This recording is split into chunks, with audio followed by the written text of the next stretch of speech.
Welcome back guys. आज इस video में हम अंधार माया नाम की मराठी हॉरर सीरीज को एक्सप्लेन करने वाले हैं, जो कि हाल ही में ZEE5 के OTT प्लेटफॉर्म पे रिलीज हुई है।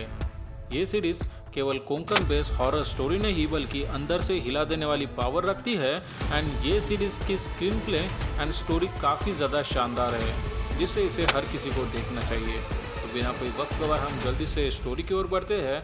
Let's video get started.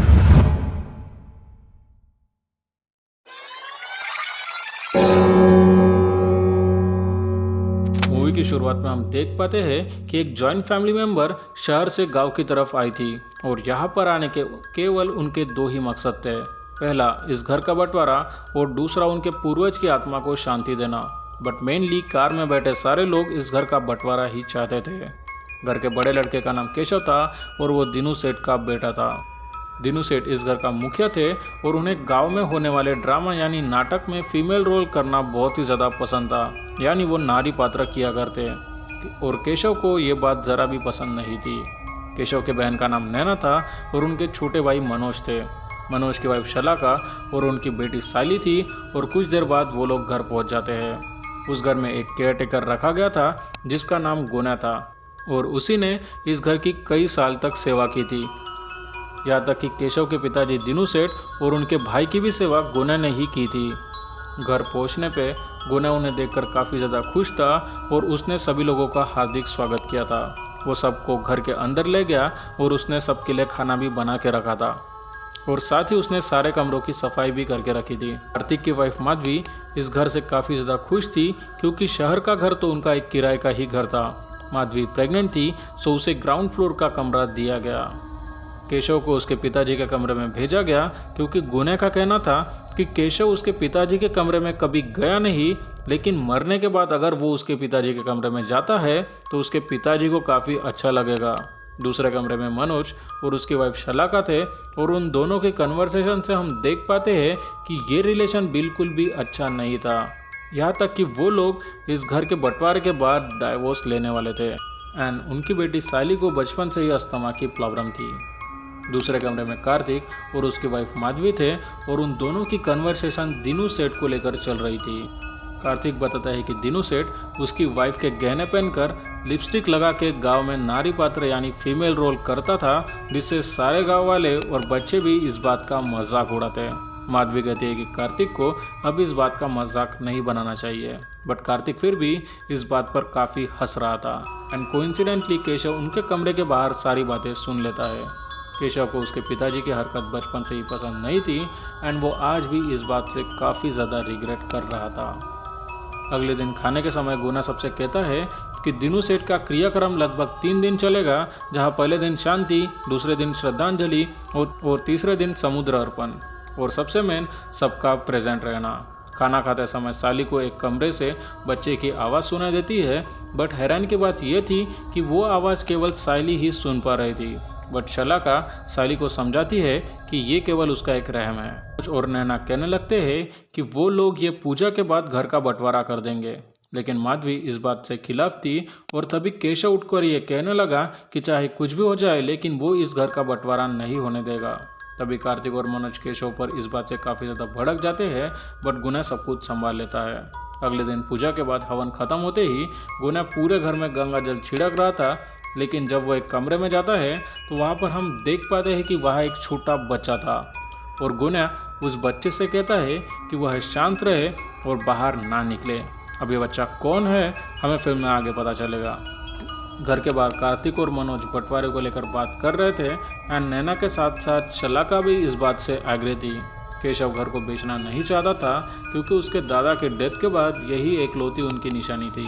Kartik कहने लगता है कि दिनू सेठ ने नारी पात्र का रोल किया था, जिससे अब इस गांव में उनके परिवार की कोई भी इज्जत नहीं बची, इसलिए उन्हें इस घर को बेच देना चाहिए। तभी साली की चीखने की आवाज़ सुनाई देती है और सब लोग वहां पहुंच जाते हैं। साली उन सब लोगों से कहने लगती है कि उसने एक छोटे बच्चे को देखा है। उन सभी लोगों ने साली पर विश्वास नहीं किया और वो लोग उसे बाहर ले गए। अगले दिन गुना कुएं से पानी निकाल रहा था, तभी नैना वहां पर आकर उसे पूछती है कि क्या दिनू सेठ ने इसी कुएं में सुसाइड किया था। गुना कहता है कि लोगों ने दिनू सेठ की बहुत बेइज्जती की थी और उसे कुचल कर इस कुएं में मार दिया।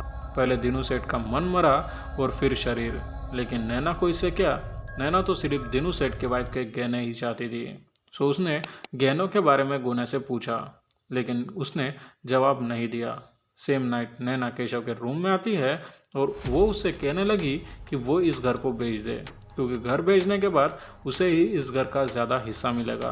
बिकॉज केशव दिनू सेठ का एकलौता बेटा था। साथ ही उसकी नज़र केशव के मॉम के गहने पर भी थी।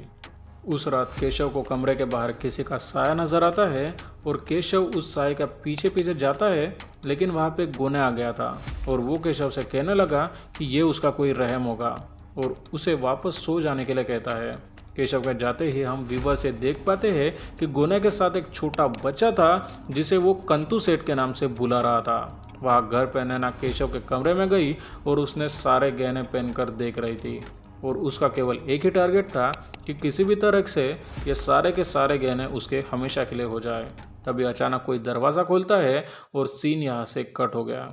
अगले दिन केशव ने पूरा घर सिर पर उठा लिया था, ये बोलते हुए कि मनोज और कार्तिक ने उसके माँ के सारे गहने चुरा लिए।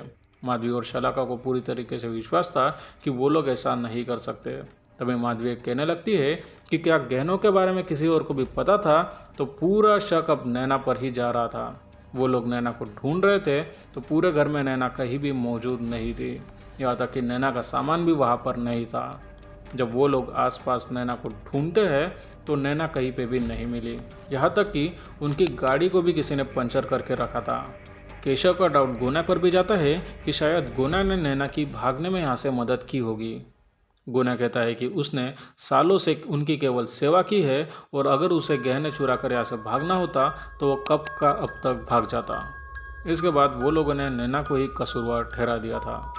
इसके बाद शलाका अपना बैकपैक करके यहाँ से जाने की जिद कर रही थी, ये बोलते हुए कि अब तो ये घर बिकने से रहा और नैना भी सारे गहने चुरा कर यहाँ से भाग गई। मनोज ने उसे रोकने की लाख कोशिश की बट शलाका नहीं मानी और वो मनोज से कहती है कि अगर उसे सायली की ज़रा भी चिंता है तो वो भी उनके साथ चले।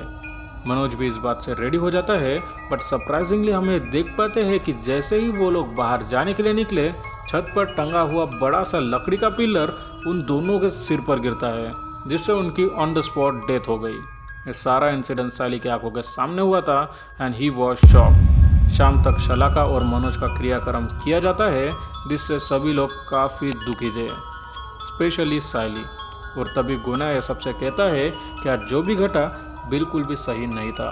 अगले दिन सायली को बहुत तेज बुखार था और कार्तिक माधवी से कहता है कि उन्हें भी यहाँ से चले जाना चाहिए। माधवी बताती है कि सायली अब उनकी जिम्मेदारी है और सायली की तबीयत ठीक होते ही वो भी यहाँ से चले जाएंगे।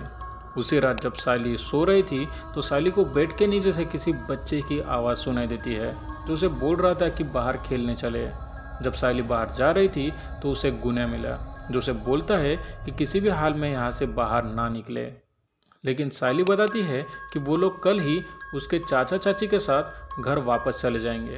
गोना बताता है कि ये खाटू एंड सिस्टर के पूर्वज का घर है और कोई भी यहाँ से बाहर नहीं गया, ना दिनू सेठ, ना उनके भाई और ना सायली के मम्मी पापा। तभी मनोज के कमरे का दरवाज़ा खुलता है जहाँ पर मनोज और शलाका की स्पिरिट थी। सायली उन्हें अपना समझ के उनके पास जाती है तो उसे रियलाइज़ होता है कि वो तो बस एक आत्मा है। नेक्स्ट डे सायली की तबीयत और बिगड़ने लगी थी एंड केशव ने भी यहाँ से जाने की ठान ली थी, सो वो भी बैग पैक करने लगा। बट गोना उसे रोकने की लाख कोशिश कर रहा था। वहाँ कार्तिक का भी सेम प्लान बन चुका था और वो भी कल निकलने वाले थे। सेम उसी रात जब केशव सो रहा था तो उसे घुंघरू की आवाज़ सुनाई दे रही थी, सो उसे लगता है कि शायद ये दिनू सेठ की स्पिरिट होगी, सो वो उसके पीछे पीछे जाने लगा। ऐसा करते हुए वो घर के बाहर निकल गया था एंड तभी कार्तिक उसे देख लेता है और वो भी उसका पीछा करने लगा। बट केशव उसे बेखबर था। वो स्पिरिट उसी कुएं के पास जाके रुकती है जहाँ दिनू सेठ मरे थे। केशव दिनू सेठ की स्पिरिट से कहता है कि बचपन से आज तक उसे कोई भी इज्जत नहीं मिली जो उसे मिलनी चाहिए थी, बिकॉज दिनू सेठ के कारण उसे हमेशा बेइज्जती का सामना करना पड़ा और उसका काफ़ी ज़्यादा मजाक भी उड़ाया गया। एंड फाइनली केशव यही चाहता था कि दिनू सेठ उसे चैन से जीने दे और वो हमेशा के लिए यहाँ से चले जाए। जब दिनू सेठ ने केशव की बात नहीं मानी तो वो उसे धक्का देकर कुएं में मारने वाला था, लेकिन जैसे ही वो कुएं के पास जाता है वो स्पिरिट साइड में हो जाती है, जिससे केशव खुद ही कुएं में गिर गया और उसकी ऑन द स्पॉट डेथ हो गई। इसके बाद वो स्पिरिट का घूंघट उठता है और घूंघट के पीछे दिनू सेठ की स्पिरिट नहीं बल्कि गुना था। और गुना का ये कहना था कि उसने केशव को कई बार रोका बट उसने जाने की जिद की। इस घर को रहने के लिए इंसान की ज़रूरत थी बट कोई भी इंसान यहाँ पे रुकना नहीं चाहता, तो उसने सबको मार दिया जिससे उनकी स्पिरिट तो यहाँ पे हमेशा ही रहेगी। सब सीन पीछे से कार्तिक देख रहा था और उसे रियलाइज हो चुका था कि सबकी मौत के पीछे गुना का ही हाथ है। वो भागते हुए उसी वक्त उसकी वाइफ माधवी के पास पहुंच जाता है और वो माधवी को सब बताने लगा। लेकिन तब तक गुना भी वहाँ पे आ चुका था और उसने कार्तिक के लिए हल्दी लाई थी क्योंकि उसके पैर में बहुत ज़्यादा चोटें आई। तभी उसे याद आता है कि सायली रूम में अकेली है। सो कार्तिक माधवी को दरवाज़ा बंद कर यहीं पे रुकने के लिए कहता है और वो खुद सायली को बचाने के लिए ऊपर चले जाता है। कार्तिक ने सायली को पूरे घर में देखा था लेकिन सायली कहीं पे भी मौजूद नहीं थी। कंतु सेठ सायली को बाहर ले गया था और वो उसे जगाने की कोशिश कर रहा था, लेकिन तब तक कार्तिक भी वहाँ पे आ चुका था और कंतु सेठ पेड़ के पीछे छुप जाता है। कार्तिक सायली को लेकर वापस घर पे आता है बट तब तक सायली की सांसें फूलने लगी थी और उसे इनहेलर की सख्त ज़रूरत थी। कार्तिक ने पूरे घर में देखा बट इनहेलर कहीं पे भी नहीं मिला। इवन सायली खुद इनहेलर के बारे में नहीं जानती थी एंड इनहेलर ना मिलने के कारण सायली की वहीं पे डेथ हो जाती है। इसके बाद वहाँ पे कोने आता है जिसके हाथ में ही इनहेलर था बट उसने सायली को जानबूझ के नहीं दिया ताकि उसकी मौत हो जाए। कार्तिक गुना से पूछता है कि उसने ऐसा क्यों किया और आखिर उसे क्या चाहिए। गुना कहता है कि उसे तो सबकी सेवा करनी है और उसने किसी को भी नहीं मारा, उसने तो बस सबको रोक के रखा है। और बोलता है कि अगर उसकी बातों पे विश्वास नहीं होता तो वो मनोज के कमरे में देखे। मनोज के कमरे में मनोज, उसकी वाइफ शलाका और सायली तीनों स्पिरिट खुशी से रह रहे थे। गुना कार्तिक से कहता है कि वो भी यहीं पे रुक जाए बट कार्तिक ने उसे साफ मना कर देता है। कार्तिक कहता है कि वो किसी भी हाल में यहाँ से चले जाएगा।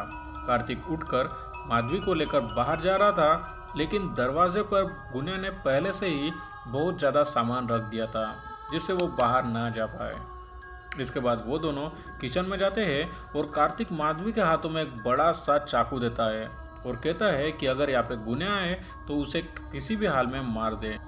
कार्तिक एक एक करते हुए सारा सामान हटा देता है और सब सामान हटने के बाद फाइनली वो सेलिब्रेट कर रहा था कि अब वो लोग बच सकते हैं। तभी एक तेज रोशनी कार्तिक के चेहरे पे पड़ती है और सीन यहाँ से कट हो गया। वह किचन में गुना काका माधवी तक पहुँच जाता है और वो उसे कन्विंस कर रहा था कि वो यहाँ पे हमेशा के लिए रुक जाए, लेकिन माधवी कहती है कि वो यहाँ पे नहीं रुक सकती और किसी भी हाल में यहाँ से चली जाएंगी। तभी गुना माधवी से कहता है कि यहाँ से जाने का केवल एक ही रास्ता है और वो है मुक्ति यानी मौत। और ऐसा कहकर वो माधवी के पास आ रहा था, लेकिन तभी माधवी कहती है कि वो यहाँ पे रुकने के लिए तैयार है और उसके हाथ का चाकू भी फेंक देती है। गुना को भी विश्वास हो चुका था कि वो रुकने वाली है, लेकिन तभी माधवी गुना को अंदर किचन में धक्का देती है और उसने बाहर से दरवाज़ा बंद कर दिया था एंड वो धीरे धीरे करते हुए माधवी घर के बाहर जाने लगी। लेकिन तभी उसकी डिलीवरी का टाइम पास आ चुका था एंड किसी भी समय डिलीवरी होने वाली थी एंड बाहर कार्तिक खड़ा था एंड माधवी कार्तिक से कहने लगती है कि वो दोनों जल्दी से यहाँ से निकल जाए। लेकिन तभी कार्तिक कहने लगा कि वो दोनों यहाँ से कैसे निकल सकते हैं जब वो सबके साथ आए थे, सो अब वो सबके साथ ही वापस जाएंगे। एंड कार्तिक सामने की ओर इशारा करता है जहाँ सेम गाड़ी में सभी मरे हुए लोगों की स्पिरिट मौजूद थी, इंक्लूडिंग कार्तिक ऑल्सो, बिकॉज उसे भी गुना ने मार दिया था। एंड तभी गुना घर से बाहर आता है। माधवी गुना को हाथ जोड़कर कहने लगती है कि किसी भी तरह वो उसके बच्चे को इस दुनिया में आने दे और उसे ना मारे। गुना कहता है कि वो आने वाले बच्चे को कैसे मार सकता है क्योंकि वही तो अब इस घर का एकलौता वारिस है। इसके बाद सीन कट होता है एंड समुंदर किनारे पे सभी लोगों की लाशें जल रही थी एंड गुना रोते हुए बच्चे को संभाल रहा था एंड एज यूजुअल कंतु सेठ दूर से ही सब देख रहा था। इसके बाद हमें सीन 1 साल बाद दिखाया जाता है जहाँ पे गुना काका कंतु सेठ को बता रहा था कि 10 साल पहले उसका जन्म हुआ था और वो एकलौता ऐसा इंसान है जो हर साल अपने ही जन्मदिन को अपनी आंखों से देखता है। एंड साथ ही गुना बोल रहा था कि आप दूर से ही सब देखते रहना, लेकिन उसमें हिस्सा कभी नहीं लेना। साथ ही वो कह रहा था कि केवल दो ही लोग इस खेल को चलाते हैं, पहला भगवान खुद और दूसरा गुनिया। एंड वो बता रहा था कि सभी लोगों की स्पिरिट काफ़ी ज़्यादा ज़िद्दी है और हर साल उनकी तिथि को उनकी वो आत्मा वापस आती है एंड ना चाहते हुए भी उसे सबको मारना पड़ता है। अगले साल उनकी तिथि के दिन वो सब लोग की स्पिरिट वापस आती है एंड गोनेगा का सबको मार देता है एंड सेम साइकिल रिपीट होते जाती है। एंड इसी के साथ ये फिल्म यही ख़त्म हो गई। अगर ये वीडियो सारा भी आपको अच्छा लगे तो प्लीज़ वीडियो को लाइक एंड चैनल को सब्सक्राइब करना ना भूलें। I will catch you in the next one. Till then take care and bye.